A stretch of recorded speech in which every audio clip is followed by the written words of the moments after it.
Hey everybody, welcome to a very special edition of Drive-Thru Review. Today is the start of a multi-part video series I'm going to do on Warhammer Age of Sigmar. Now here you can see in my hands the new kind of starter box set, Soul Wars, that is coming out and is sort of launching the second edition of Age of Sigmar. Now, funny story, I was getting all ready to do a series of battle reports in Age of Sigmar. I've got a decent collection of miniatures and different armies and things. And I was getting all set. If you watch my channel, you'll see some of the recent hobby videos where I was making a bunch of terrain and stuff. Part of that was for the series of battle reports. And then they go ahead and announce that they're doing a second edition. And I said, well, let me just hold on and wait there for a little bit because whatever I'm gonna do is gonna be quickly out of date. So what I'm going to do is I'm going to give you a sort of a brief rundown introduction to all the stuff you're going to get in this box. So if you're a new player that hasn't started Age of Sigmar, this is a great way to start and to get into the game. It's got, I would say 95% of it is awesome. There's a 5% little sort of ding, I guess I'm going to throw at it here when I get into the opening of this. I'm going to kind of walk you through all the kind of ways that you can play the game, starting with just this base box. And this is one of the sort of hallmarks of this box is it really gives you a lot of ways that you can really get in and play sort of actual games right out of this box, and several ways to play right out of the box. So I'll give you kind of a walkthrough of that and everything that you can expect there. And then we'll get into, and next week I think will be a battle report using the stuff in the box that's all painted up, and slowly going to kind of evolve and introduce the General's Handbook, introduce the Malign Sorcery, which is these cool spell effect models that you can use, and kind of slowly roll you into the game. So let's jump into and look at all the stuff that you're going to get in this Soul Wars starter box. Okay, so the first thing I want to jump into and quickly go over are the minis, and I wanted to show them sort of before they were painted but assembled. And this is my one very small ding on the game, is that these are all push-to-fit miniatures. So they have little pegs and things that allow you to easily assemble them. But I did find that I actually had to use a little bit more green stuff to fill in some gaps. Now, as a new player, I think this might be sort of frustrating. This guy I wanted to point out here, this is sort of my mess up.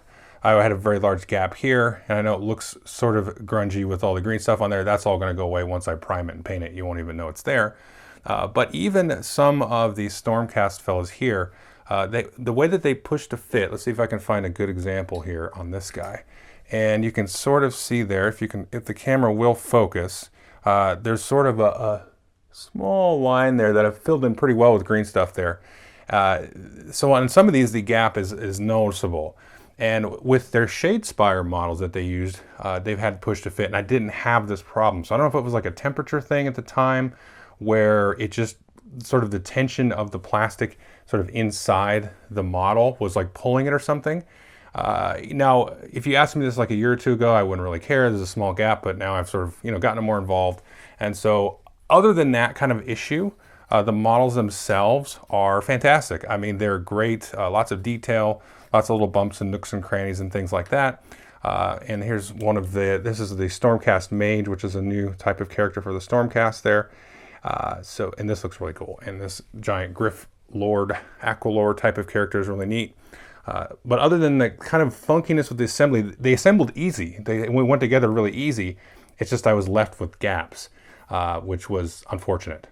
But let me just show you a couple other of these assembled models, and then we'll jump into the rest of the good stuff that comes in here. So these guys are the Stormcast Evocators here. These are also wizards. They can also cast spells, which is new for the Stormcast army. And then some of the guys I showed you here before, these are Sequitors here. These are sort of your basic troops. You can see they have these large maces with these shields and so on. You can see some of the green stuff happening there. Again, these are all really good. I just want to give everybody kind of a close-up of these before I ruin them or make them my own with my paint job. And then you also get some range units. And these are Castigators here with their crossbow guns. And I think I called this guy Lord Aqualor. He's the Arcanum. Sorry, they have another model that looks similar to this that is called Lord Aqualor. And then, of course, the Ballista, which I showed you earlier, which I didn't name. He's got his little crew that goes with him. And this can do a heavy bit of damage from what I understand reading the War Scroll.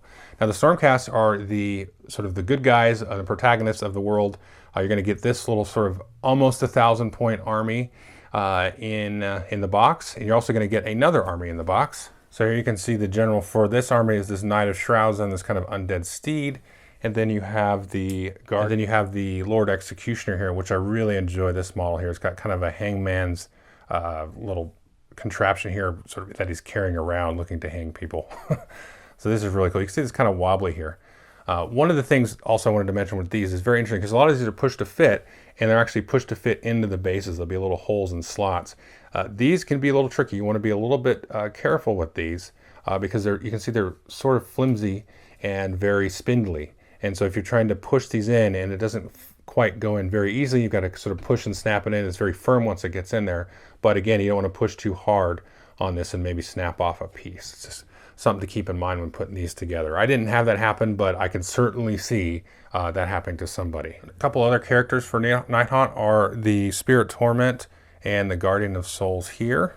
I can't wait to paint these. These are all going to be pretty quick paint jobs, very ghostly colors with some black for the cloth and so on, some other little effects maybe on the flames and things. And then these guys are the Grimghast Reapers.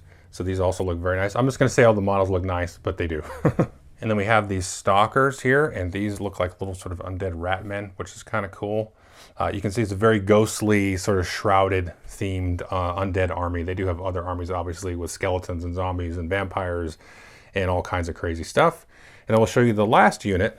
And this is a massive unit here of 20 of these chain rasp hordes, very small, ghostly, skeletal types of creatures. You can see kind of their sort of general, or their, should they say, like their sergeant character there.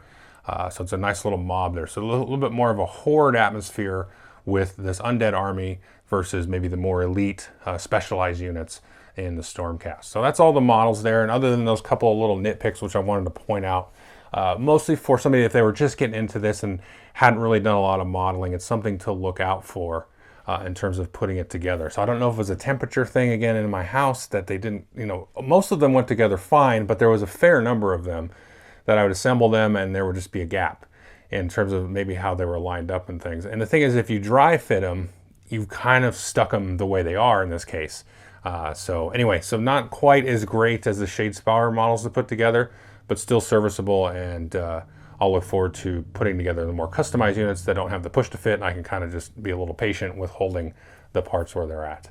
So that's the model. So let's jump into what I think makes this maybe my favorite release that they've ever put out.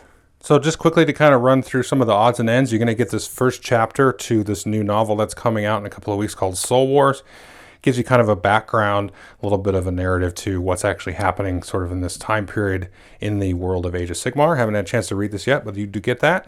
Of course, you also get these little transfers, which will go on to your Stormcast, and it kind of tells you which types of units get which little marking on them. Depending on how you paint them as well, you might choose white or black. You get some dice. These are kind of frosted blue, kind of cool looking dice. You'll also get a nice stack of War Scroll cards that go with each of the different models and units that you get in the game. These are very nice. This is kind of an update to how they did them in first edition. This is much better organized than they did previously. So you can see you get the stats, the move, the save, the bravery, the number of wounds, the sort of stat line, special abilities, and so on. Just another example there. And there's even one here that folds out. You can see this guy, the Lord Arcanum. There, he actually has so much stuff that it's a fold out. So hopefully they go through and kind of re-release some of the War Scroll cards to have this kind of format, or at least with the new stuff that comes out. This is pretty useful to have as a handy reference so you can learn what all the stuff your units can do. You're also going to get this Start Here booklet, just kind of a nice little introduction to the style of gaming in case you're new to it. These are the core rules. These are just the basic rules, the core set of rules you're going to need to play a game, all the different phases and everything like that. I'm going to go through this in the Let's Play, but they even have their own official how to play videos, and there'll be a bunch of videos around. But we'll go over that in a different video, more in detail. And of course, I shouldn't forget this. This is how you actually assemble and put everything together. And then there's also some little painting guides and things in here, different colors that you can use. And these are kind of strewn throughout the book as well. So you can just get a sense of color breakdowns and help you sort of guide you in your painting if you wish to kind of go on this color scheme. So the last two bits here, you get this sort of narrative booklet here, which has some actual matched play points. So when you build up your armies and you try to balance them, there's points for those models that come in this box. And it kind of gives you a little bit of background to maybe a narrative campaign. I'll talk about this more at the end, but it's going to tie in a little bit to going through this core rulebook, which is just a fantastic, amazing book. It's been one of my favorite products that they've put out in terms of just what's in it. So let's go in here. So if you're not familiar with Age of Sigmar, I think this is going to be helpful for you in kind of understanding it a little bit better, just allowing you to get some hooks to kind of get into the world. And if you've heard me talk about this before, I'll use the term plug and play quite a bit, because they kind of set up this sort of scaffolding that you can hook onto if you wish, or you can hook onto whichever bits you want to hook onto and tailor your game to fit, what's most fun for you. So I gotta say, I love this here. This is some nice representation of women on here. She's a Stormcast, and they've started to come out with more women models, and this is just fantastic. And I love the sort of tattoos on her face there. Just looks amazing. So this is good. Now it's just a very stark, nice pose on that cover. So we're just going to flip into this. And here you kind of have the main protagonist, the antagonist, sort of a Sigmarine type of fella here with, I think that's Archaon, so kind of good and evil, order and chaos kind of thing. I'm not sure that's supposed to represent Sigmar himself or one of his, generals or something, but some people seem to think that's actually Sigmar. But now here we have an actual picture of Sigmar. And I'll give you kind of a brief summary of this to kind of get yourself into the lore if it sounds interesting to you or not. I'm not going to go through this in tremendous detail because I don't want to be here for hours and hours. But this guy is currently sort of trying to redeem himself for a lost civilization that was Warhammer Fantasy Battle, which ended a few years ago. So here we got the table of contents, and they do a quick little kind of introduction into this type of style of gaming and stuff, which you can kind of just skim through. Obviously, if you've played this kind of game before, but if you're new to the hobby, then this is probably a good read. And then we're going to get into maybe my favorite section of the book. Here is the Tale of Aeons. So this talks about the old world kind of ending, and then Sigmar himself is kind of hurtling through the cosmos, clinging onto the planet. And then Dracothian is this sort of deity / dragon that sees him and saves him. And so in the thousands of years since the planet has been destroyed, all of those sort of elements of magic that made up that planet and that particular universe, there were 8 types of magic, have formed what they call the mortal realms. So he kind of wakes Sigmar up to bring him back. And then he establishes, there's a whole bunch of story that happens between the end of the old world and the new Age of Sigmar that it kind of outlies here. And so he goes and he defeats some large beasts, and he fights, with the Grimnir and Grimji, the Dwarven gods, and he fights with the Auric god, Gorka Morka, and all that stuff. And sort of tries to build up a sort of a alliance of all these gods to sort of fight back chaos, because chaos was primarily responsible for destroying the old world. So now you have this kind of age of myth where you have this very successful civilization that's sort of taken over. So all the good times are in the past. Here it talks a little bit about one of the chaos gods. And then chaos starts to slowly work itself back into the mix and sort of pick apart the edges of this civilization and start to cause rifts in the different alliances that have formed and so on. And that's kind of what this whole thing is outlining here, the breaking of the pantheon. So this is a good little fun read. And then you have some large battles and things, and then chaos takes back over, and things are even worse than they were because all those mortal realms are now just completely, as you can see here, infested and horrific, and just the worst things that you can imagine. There's cannibalism and sacrifice and humanity just on all the different races, the dwarves and the elves aren't really around, but all the different races sort of go into hiding in a lot of ways. And then you have Age of Sigmar. Sigmar's slunk away and hidden in his realm of Azir, and then he, over several millennia or however long, it's not really specific, he then goes and works on creating the Stormcast here, who come back. And the Stormcast are sort of old warriors of legend. And it's almost to me like he has that kernel of the old world, and he has all those souls and things and everything that's still left, that's just that last vestige of that spirit of the old world. And then he sort of builds his army sort of out of that. And out of some of those old warriors. Some of them they name, which I never played Warhammer Fantasy Battle. I played some of the video games and things, but you know, some of those are named, and they come back, and you know who they are. And if you played all the game, you would know who they are. But most of them are just nameless. And so there's a big old fight here, and fight over these things called realm gates, which are sort of pathways between the realms, which I'll show you. And then they get a foothold. They fight back chaos. They start to reestablish civilization and so on. And then we see that there's actually a problem there. So chaos is still around. And this reminds me, speaking of the novels, there's a novel called City of Secrets, which is mostly from the point of view of regular human beings in this world. And that is, I think, maybe the most interesting of the novels I've tried to read. The ones that I've read, and some of them are more based in sort of the early stages of the war. They're from the point of view of the Stormcast and stuff and the chaos, and I can't really relate. But that's a good one, City of Secrets.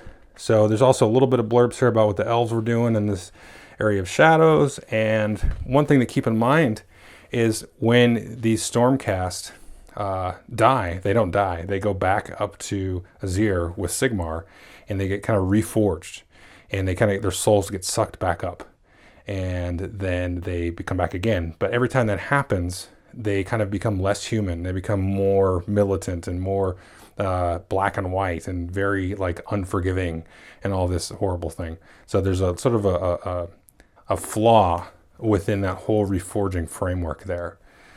Which is interesting, but it also ticks off some different people. Now, the elves have their own kind of investment in the souls, and also Nagash, who is the leader of the undead. You can see this is about Nagash's ire, and because he wants those souls, because he kind of is the sort of leader, or the god, or the ruler of the undead, and those souls that Sigmar is taking, and they're not actually dying, they're kind of being stolen from Nagash. And Sigmar is even, taking new heroes and new humans, and even going into the undead world and taking them, the great warriors that maybe live in this area where Nagash lives, which is called Shaiish, taking them. So Nagash is pissed. And Nagash and Sigmar were working together because they both wanted things orderly, but they didn't want everything chaotic. But Nagash is like, screw it, I'm out of here. And he betrays Sigmar at some different points. So this is kind of outlining all that kind of different stuff. Here you can see Nagash. Now Nagash has a plan at this point where he has betrayed Sigmar long ago in his heart and his mind, and he's building up this sort of magical thing, this thing called Malign Portents, which is sort of at the end of first edition. And now he's sort of unleashed, and even he didn't realize how much magic he's unleashed over the realms, and then had this necroquake.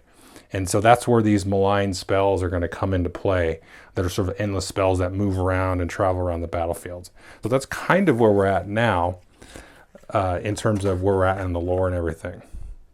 So Sigmar has obviously made enemies of chaos, because chaos is terrible, but now there's just enemies all around, and maybe the undead is the primary threat, although that always shifts. So then we're going to talk about the mortal realms, and this is, as I talked about earlier, a little bit of an interesting concept. So here you have these different spheres of the 8 different realms, which are basically the 8 different types of magic that originated in the the old world, the different sort of think of them like the primary elements. So you've got the realm of metal, the realm of fire, the realm of beasts, and all this kind of different thing. And these are very large, sort of near infinite realms. Not infinite, but they're pretty big. And then there's also realms of chaos and stuff that kind of float around here. So that's kind of a 40K vibe with like the warp and things and traveling between these with realm gates and stuff. But it's very much its own thing now. But it's also nice because it's so infinite that you can just kind of hook on to some little bit that you like here and tell a story if you want for, hundreds of years that, never was chronicled officially. But they give you kind of enough things to kind of hang your hat on and stuff, which I like. So now it's going to talk a little bit more in detail about that. And it goes into the different realms. So here's Akshi, it's Akshi, a realm of fire. It gives you a map, which a lot of people wanted, and the map, I don't actually want to see the map because that's like too much grounding and information in terms of the creation of my own kind of thing, but that's fine. It's there for people that want to use it. So they have these in some of the little histories in some of these places. So some of these have been more explored in previous campaign books in the first edition, so there's a lot more information there. So it kind of gives you some of the touch points and the highlights here. Here's the Realm of Life, a little bit of a map and stuff. And we've got here some more info. Shaish is the Realm of Death. And you can see there's been a lot of information on these. And then we have Kaman or Shaman, the Realm of Metal. We've got Ugu, the Realm of Shadow. This is where some of the elves and things are coming out of. They have Haish, the Realm of Light, which I don't know much about, but light and shadow actually sort of revolve around each other, and that creates the light and shadow in all the other realms, sort of like the sun and the moon, sort of. Here's the Realm of Beasts. You can see orcs and stuff, and beast claw raiders, and all kinds of stuff. Azir, the Realm of Heavens. This is where Sigmar lives. And there's never any battles or anything in here. This is pretty well sealed off, and there's been attempts to try to get into here, but this is very much in control of Sigmar and his Stormcast and everything. Everything else is sort of in play. And then, of course, the Realm of Chaos, which is undescribable in some ways. And now we got the different forces here. So we have, the forces of order, and those are technically the good guys, but they just not necessarily very nice guys. Stormcast Eternals can be mean. You can got the different chapters or different war hosts and things. There you have Fire Slayers, which are different dwarves. These are very sort of, well, like their name, they're sort of the fire aspect of the dwarves. These are, the rage-filled things. They're smiths and things. But then you have the Karajan Overlords, which is like these steampunk dwarves, which I want to collect, but I haven't gotten around to. You can see they got these big ships and everything, which are really cool. The Sylvaneth, which are sort of like the old wood elves, I believe, but now they're sort of they've taken on the complete form of wood and sort of like treants in Lord of the Rings, but a little bit more violent. Daughters of Cain, not too familiar with these guys. Are sort of these mostly matriarchal society. Well, it's matriarchal, but it's mostly women. There are men that exist, but it's a matriarchal society with Marathi here. And she's not a nice person or elf, but she does ally with Sigmar and stuff because they hate Slaanesh, which is one of the chaos gods. So they have issues there. And then the Aidenethikkin, which are blind and live in the deepest parts of all the oceans and things. This is another one I want to try to collect as well. The Seraphon, which are sort of these strange memory spaceship lizard men that seem neat. Then there's a section on all the people that live there and the different races that are sort of the old races that live around.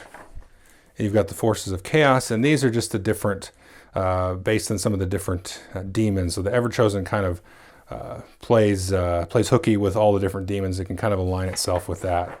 Same with these Slaves to Darkness characters. Because you have Khorne here, which is sort of the murderous, bloodlusty, kind of typical demon that you think of. They just want to kill. Tzeentch is that conniving trickster demon aspect.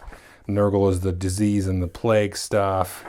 And then Slaanesh is sort of like a lust, not necessarily just sexual, but like lust of anything, food and anything, just too much of whatever.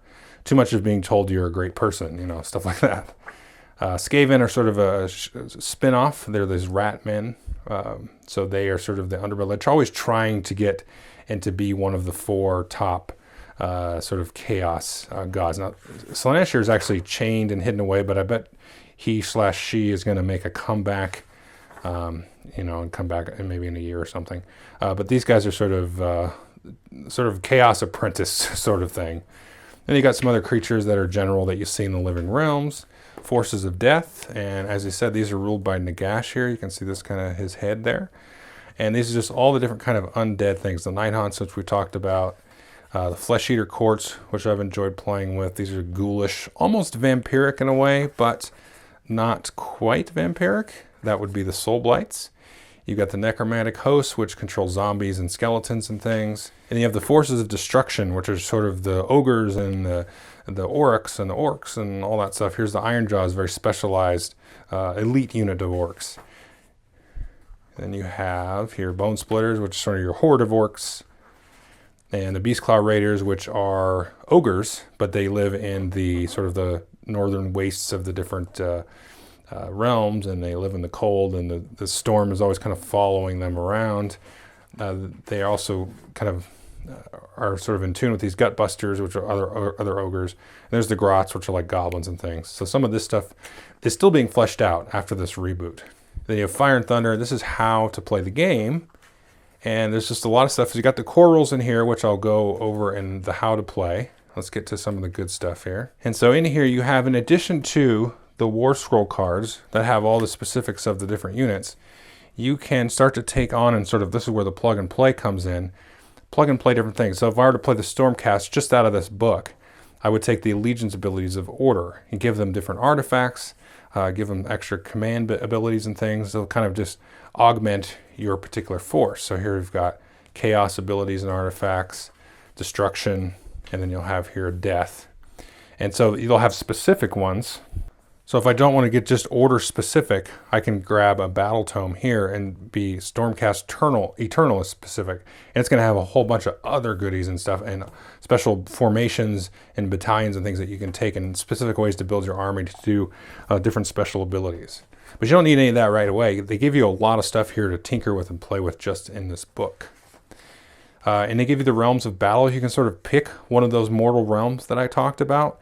And because you're taking your battle's taking place in there, then some other things can happen. You can get access to different spells. Your wizards will be more in tune with those types of magic.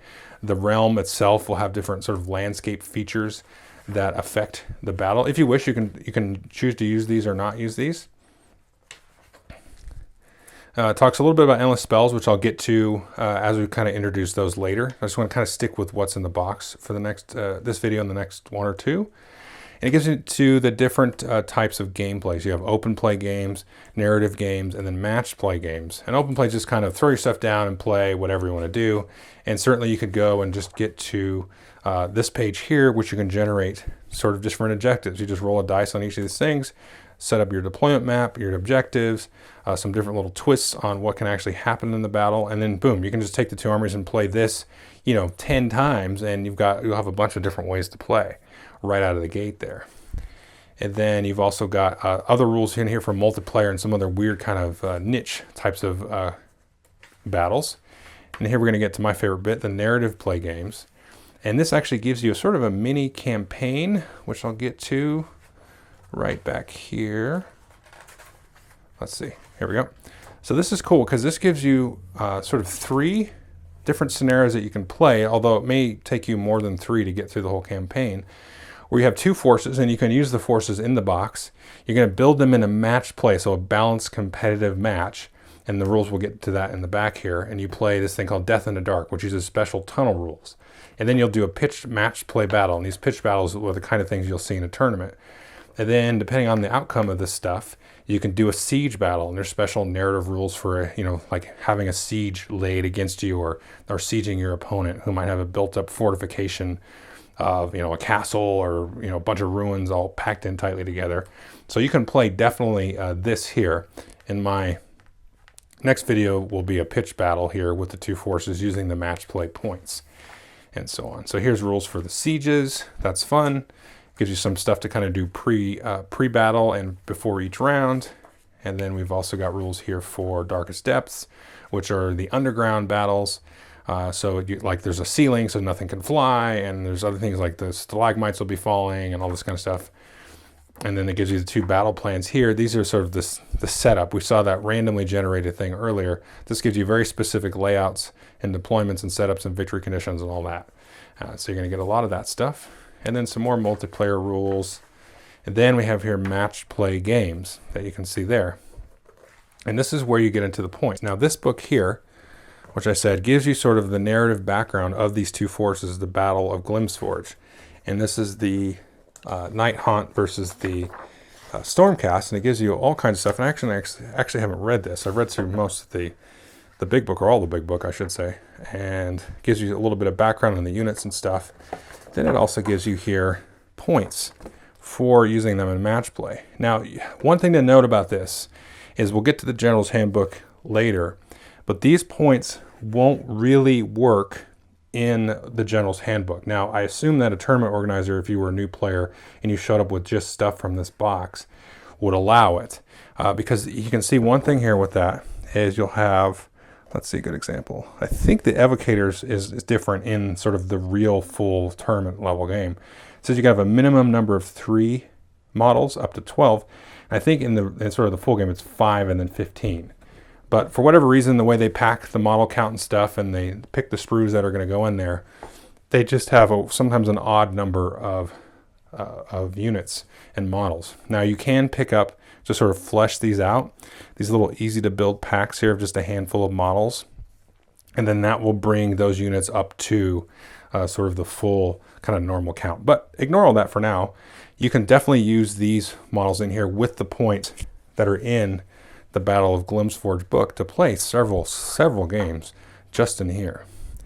So it talks a little bit about the match play idea here, and these are going to be how the different point levels will work and how the different things you can do. Sometimes you have leftover points, so you can get extra command abilities that you can use in the course of the game and stuff like that. We'll go over that in the next one. And then you're going to pick one of these battle plans or roll a d6 and choose one of the 6 based on that. We're going to play Blood and Glory as sort of a straightforward one in the next one. But that's pretty much it. Oh, the other thing they have, it's my favorite thing ever actually. They brought in this concept of battle strategies, which is just like the tactical objectives that exist in 40K. And that is my favorite way to play Warhammer 40K. So you have kind of generated objectives that are going to shift and change over the course of the game. This actually looks like it might be a little bit tighter. And I hope they come out with a deck of cards so you don't have to roll 2d6s to pick it. Either way though, it's not that crazy. The way they do this, you have each player will put out 3 of their own objectives. So you have A, B, and C for you and A, B, and C for your opponent.